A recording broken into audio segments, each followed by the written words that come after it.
Hi, I'm Trixie, and this is Our Yarn World, a place where we come to talk to you about yarn and yarny goodness and what we make with it. I'm here by myself today. As you can see, Sarah is battling COVID, and she has been for over a week now, and it's a struggle to get through the days, but she's doing it. She's struggling through. And what I had talked to her about yesterday was should I do the video this week? We have not done one in a couple of weeks, and I didn't want to make it 3 weeks without a video. And she agreed. She said that she hates not being here. She'll try to be here next week, but until then, she wants you to know she's thinking about you guys. So here I am trying to do this on my own, and I'm not used to it. So I want to show you the blankets that I got finished. Blankets, yes. So these are for my stepson's foster children, who looks like they're going to be staying for a while. We're very excited about that. It's a boy and a girl. And so I thought maybe I'd make them a blanket for Christmas. So I'm trying to get ahead.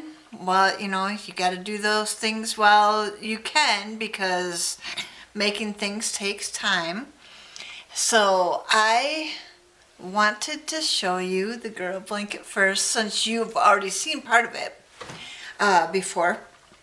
I've got this folded in 4, so I'm just going to try and show you the colors and how it all worked out. Now, she loves pink and teals, but I have pink running all the way through this. I didn't have teal enough to go through it. I wish I had, because that would have been such a pretty combination all the way through. But I didn't. So this is a scrappy blanket. I'm just using scraps of all the colors that I thought would go really well with pink. So, which is a lot of them. I love it. So it does start out with the pink and the teal. But as you can see, I didn't have a lot of it. So I just kept running that pink through. And I found some greens, and then I switched the pinks, and I kept the green. And there's a little part that I cut off, but it didn't suck in. So it'll go in. But I have a variegated that had all kinds of colors in it, and it was the teals and the oranges and the pinks and the yellows and all the colors, see? And so I added that, and I just kept changing the pinks out as I, ran out of the balls of yarn that I had. And I had a lot of that variegated, so I just kept going. And then there was a pink, and then the blue was very, very thin, so I added white with it. So there's 3 colors in this section. And in this section as well, because the neon pink also went with the teal and the blue, or the teal blue and the white. And then there's the greens and the variegated again right down at the bottom. I think when it ended, from the floor, I think it came up to about here. Because these are children, and they're probably just going to be sitting on the couch or laying on the floor with these. I didn't think that it would be a bad deal to have it a little bit, on me. I'm 5'4", so if they're just laying on the floor or sitting on the couch, these are going to be great blankets for that. Okay, the boy, he loves reds, blacks, and whites.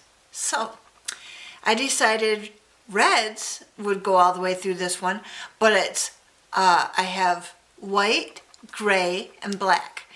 And so I started out, okay, with red and white. And then I had a gray.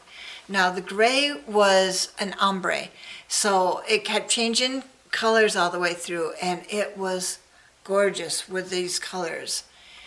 So, and then it went into the lighter grays again with the red. And now I think, yeah, I switched reds from this dark to this bright because I ran out. And then, so I'm still using that ombre yarn, but it's with the brighter reds now.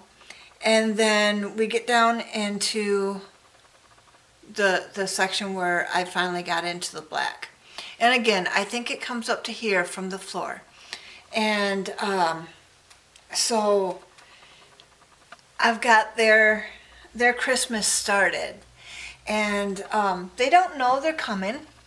It's okay, you know. I wanted to do this for all my grandchildren, and I have done it for everybody else. And so since they're probably going to be staying around for a while, I wanted to do it for them too.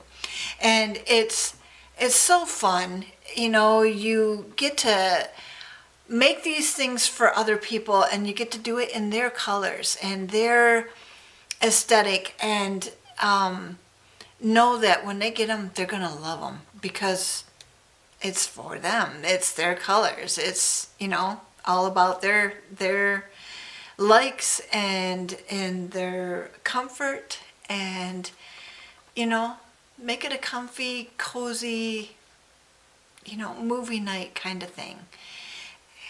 And so, yeah, I wanted to get on here quick and just do a quick little video